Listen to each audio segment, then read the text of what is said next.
नमस्कार, आप देख रहे हैं एडीवी न्यूज राजस्थान और मैं हूं आपके साथ खुशबू सिंह। तो चलिए नजर डालते हैं इस वक्त से जुड़ी कुछ अहम खबरों पर। पार्टी को प्रत्याशी बदलने का समय दिया था, उसके बाद में निर्दलीय चुनाव लड़ने का ऐलान किया था।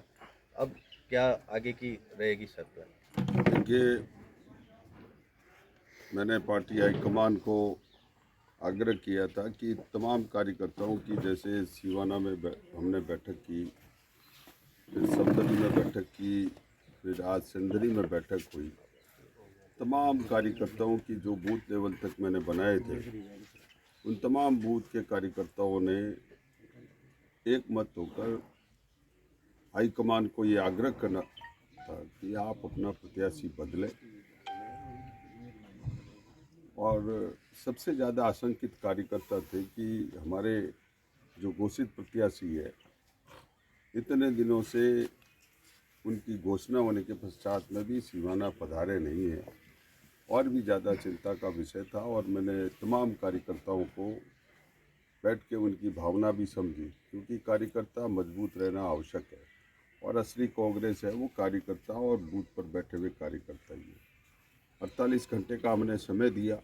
48 घंटे के समय के पश्चात में भी हाईकमान ने टिकट बदला नहीं है, और उस पर कोई इस तरह की कार्रवाई नहीं हुई है।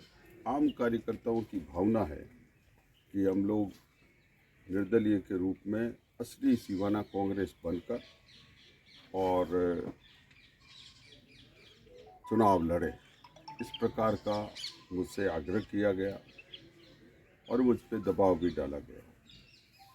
मैंने बहुत विचार विमर्श करके, मेरे मंथन चिंतन करके भी ये निर्णय लिया है कि कार्यकर्ताओं की जिस प्रकार की भावना है, हमारे प्रत्याशी महोदय है वो क्षेत्र में ही नहीं आए।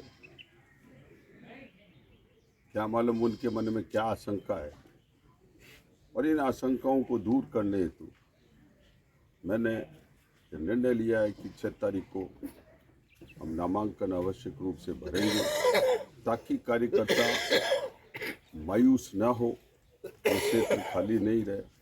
और चूंकि हमें सिंबल नहीं दिया, तो निर्दलीय प्रत्याशी के रूप में हम इसका नामांकन भरेंगे, और तमाम कार्यकर्ताओं को भी आह्वान करके वो कार्यकर्ता आते हैं, और कार्यकर्ताओं के अनुकूल हम रह के, और जिस प्रकार के जो निर्णय हैं, अभी हमने ये तय किया है कि हम आवश्यक रूप से नामांकन भरेंगे, क्योंकि ये सीट जब प्रत्याशी नहीं आया तो खाली रह जाएगी। इसलिए इस प्रकार का हमने निर्णय लिया कि 6 तारीख को हम, और तमाम हमारे कार्यकर्ता है वो सवेरे 11 बजे एकत्रित होंगे। 12 से 1 बजे का हमारा नामांकन भरने का जो हमने तय किया है, ये आज का हमारा निर्णय है। तो क्या सर, ये मान लिया जाएगा आप निर्दलीय चुनाव लड़ोगे? देखिए, अभी की परिस्थितियों के अनुसार तो माना है, जब भी चुनाव लड़ने की मैं बात कर रहा हूँ, नामांकन भरने की बात कर रहा हूँ, और मैंने इस प्रकार की बात कही है कि ये इन आशंकाओं को पूरा दूर करने हेतु ही हम लोगों ने ये निर्णय किया है कि कांग्रेस यहाँ पर जिंदा है, और डेफिनेटली सिंबल किन्हीं कारणों से नहीं मिलता है तो हम सिवाना कांग्रेस के प्रत्याशी के रूप में यहाँ से चुनाव लड़ेंगे। सिवाना के स्थानीय प्रत्याशियों सिवाना के स्थानीय जो कांग्रेस के नेता है, वो भी क्या आपके साथ आने की संभावना है?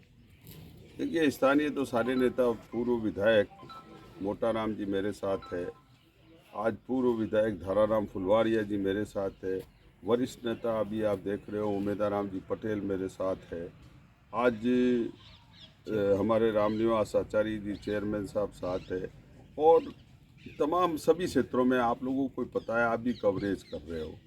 आज भी तमाम वरिष्ठ नेता लोग, चाहे सिंदरी में हो, चाहे सिवाना में हो, चाहे समदड़ी में हो, जो कांग्रेस के बूथ लेवल का जो कार्यकर्ता है, जो 278 बूथों पर बैठा हुआ है, वो कार्यकर्ता वहाँ पर उपस्थित है। नेताओं की तो अलग अलग उनकी व्यू रचना रहती है, नेताओं के अपने अपने भाव होते हैं, मैं नेताओं के बारे में नहीं कहना चाहता हूँ, पर अंतरात्मा से कार्यकर्ता ये चाहता है कि चुनाव लड़ा जाए, और कांग्रेस इतने दिनों बाद मजबूत हुई है, तो इसको मजबूती के साथ में आगे जनता के समक्ष प्रस्तुत किया जाए प्रत्याशी के रूप में। सर, क्या माननीय सिंह से जो कांग्रेस ने प्रत्याशी माननीय सिंह जी को बनाया, आप उनसे बात हुई किसी के? देखिए, मेरी तो चुनाव घोषित होने से पूर्व, प्रत्याशी घोषित होने से पूर्व जरूर बात हुई थी। उसके पश्चात में मेरी उनसे कोई बात नहीं हुई और उनका क्या कार्यक्रम है, क्या स्थिति है, मेरी कोई जानकारी में ही नहीं है। आप और तमाम कार्यकर्ता भी आशंकित है इस बात को लेकर कि भाई प्रत्याशी कहाँ है, ढूंढ रहे हैं। आप क्षेत्र में लंबे समय से यहाँ की जो मूलभूत समस्याएं हैं उनको लेकर यहाँ की जनता आपसे क्या आशाएं रख के आपको वोट कर सकती है? देखिए, जनताओं में तो अपेक्षा है, जनताओं के अपेक्षाओं के अनुकूल मैंने बूथ बूथ स्तर पर जाकर कार्य किया है और तमाम प्रकार की सरकार की जन कल्याणकारी योजनाओं को मैंने पहुंचवाया है और जनता को इस बात की मुझसे अपेक्षा है कि मेरे पास जो कोई भी सामान्य आदमी कांग्रेस का कार्यकर्ता है तो उसको समुचित, उसने जो अपनी समस्या बताई उसको निदान करने का प्रयास किया। कई निष्पादित हुई, कहीं नहीं हुई, परंतु उस कार्यकर्ता को मायूस नहीं होने दिया और उन कार्यकर्ताओं को आगे भी मायूस होने नहीं दूंगा। सर, आप आला कमान तक कोई दूसरी बात पहुंचाना चाह रहे हो? जैसे टिकट बदलने की तो जो आपने बात की वो तो उस पर अगर आला कमान राजी नहीं होता है तो कोई दूसरी ऐसी कोई बात जो आला कमान तक पहुंची नहीं, ताकि अभी उससे तो आप राजी हो और कांग्रेस नहीं, देखिए, यूं तो अब आला कमान ने ऑफर दिया ही है कि आप जनरल के मुझे बनाया गया, मुझे तो कोई सूचना ही नहीं, आपके माध्यमों से ही सूचना है। मेरे पास कोई अधिकृत सूचना नहीं आई, न मेरे से कोई संपर्क हुआ है, न मुझसे कोई बात हुई है। तो मैं ये कहना चाहूँगा कि अभी जो हमारे कार्यकर्ताओं की भावनाओं के अनुकूल हम 6 तारीख को नामांकन भरेंगे और नामांकन हम सिवाना कांग्रेस के रूप में सब लोगों की और कांग्रेस के तमाम कार्यकर्ताओं की भावनाओं के अनुकूल कार्य करेंगे। आपको सर सिवाना, समदरी और सिंदरी में आपने बैठक की है।